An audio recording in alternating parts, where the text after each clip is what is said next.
There's a moment that happens to almost everyone. You run into someone you haven't seen in 15 years, and before you even say hello, your brain does the math. 63 years old, but the person in front of you doesn't move like 63. And in that split second, a strange thought creeps in. What did they do that I didn't? Here's the part nobody tells you. It's almost never about the skin, the supplements, or the sleep schedule. Those things matter, sure, but they're not the real story.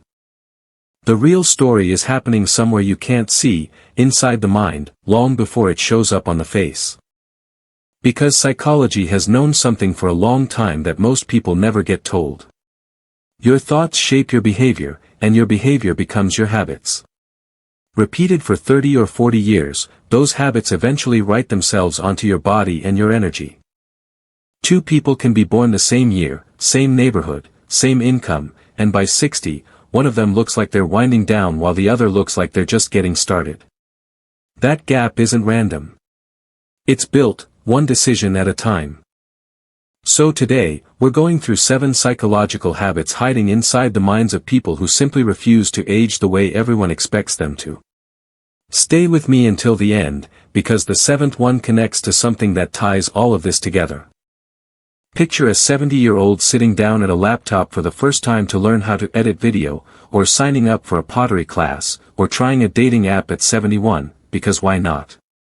Watch closely and you'll notice something. It's never about whether they're good at it. It's about the sentence running through their head before they even try. I probably won't be great at this, but let's see. That's it.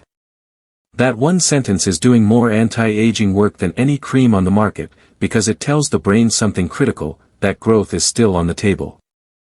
Now picture the other path, the one far more people quietly choose. That's not for someone my age. I've always done it this way. Pause for a second and ask yourself honestly, which one of those voices do you hear more often in your own head? Because here's what's brutal about this, the damage from that second mindset doesn't show up right away.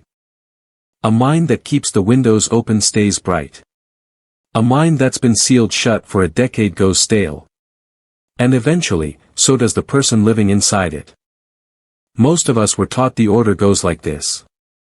First you feel motivated, then you take action. It sounds right, but it's also, very often, completely backwards.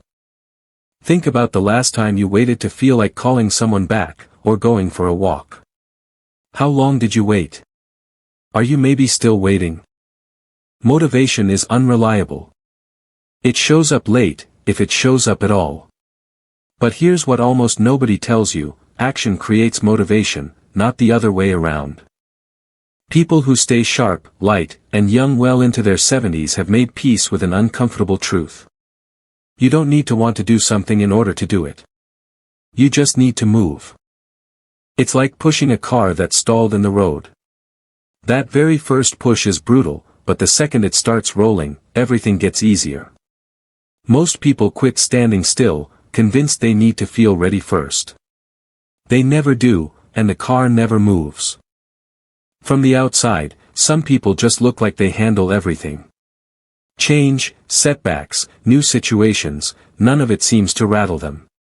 But here's the truth behind that image, they're scared too. Most of us were trained to treat discomfort as a stop sign, to retreat the moment something feels hard. But psychology tells a very different story. Every time you avoid something uncomfortable, your brain quietly files it away as dangerous. And the more things get filed as dangerous, the smaller your world gets without you even noticing. But when you let yourself sit in manageable discomfort, your brain learns something else entirely. I survived that. I can survive this too. That's the actual difference between someone expanding their life at 75 and someone quietly shrinking theirs at 52. It was never about how much fear they felt. This one's quiet, and it's brutal, because it disguises itself as logic. Something changes, maybe your knees take longer to warm up, maybe a walk that used to be effortless now needs a break halfway through. And the mind does what minds do, it writes a story about it. If I can't do it like I used to, what's even the point? That sentence has ended more morning walks and more half-finished dreams than almost anything else on this list. The people who stay young don't escape this thought. They just refuse to let it finish its sentence. Maybe I walk slower, but I can still walk. That tiny shift, from all or nothing to something is still something, is the difference between a life that keeps moving forward in small steps and a life that stalls out completely. A small thing, done for 30 years, beats an ambitious plan abandoned after 3 weeks. Every single time. You can be exhausted at the end of every day and still feel like nothing real happened. That feeling has very little to do with how full your schedule is. It usually shows up hardest right after retirement. For decades, work gave you a reason to get up and a sense of who you are. Then one day the calendar is empty, and so, unexpectedly, is something else. People discover, often too late, that being busy and having meaning were never the same thing. What actually keeps people lit up from the inside isn't activity, it's alignment, doing things that are actually tied to what they care about. Family, learning, creating something, showing up for other people. Think of it like a car with a full tank and a perfectly running engine, but no destination punched into the GPS. It can drive for hours and end up exactly nowhere. Direction is what turns motion into meaning, and meaning is what keeps people reaching toward tomorrow instead of just enduring it. Here's a small, almost invisible moment that quietly decides a lot of people's futures. A knee starts to ache. That's a fact, something physical happened, and it deserves attention. But within seconds, for a lot of people, the mind writes an entire script around that one fact. This is it, I'm old now, it's only downhill from here. None of that is a fact. All of it is a story, and the story almost always hurts more than the actual pain ever did. That story changes decisions. People quietly stop walking, stop trying things, stop taking chances they were probably still capable of handling, not because the body said no, but because a sentence in their head said no first. Psychology draws a hard line here, and it's worth remembering. The event and the story about the event are two completely different things. The pain is real, but my life is basically over is a choice your mind made. And the moment you start asking how do I work with this, instead of why is this happening to me, the entire situation changes shape. This is the one most people fight without realizing they're fighting it. So many of us quietly want to stay exactly who we were at 35, and we treat any change to that as a kind of loss. But here's a thought worth sitting with for a second. You are not the same person you were at 20, or 30, or 40, and that was never a tragedy. That was growth, the entire time. The people who stay young at heart don't treat their identity like an old photograph they're desperately trying to keep from fading. They treat it like a film still running, always moving, always becoming the next version, without losing what made them recognizably them. That single shift changes everything downstream. New interests show up, new roles, new people, new reasons to be curious about a Tuesday afternoon. Not because they're chasing their 25-year-old self, but because they finally stopped trying to. Here's where it all comes together. Every single habit we just walked through comes down to a single underlying skill, the ability to update the way you think. In psychology, this has a name, cognitive restructuring.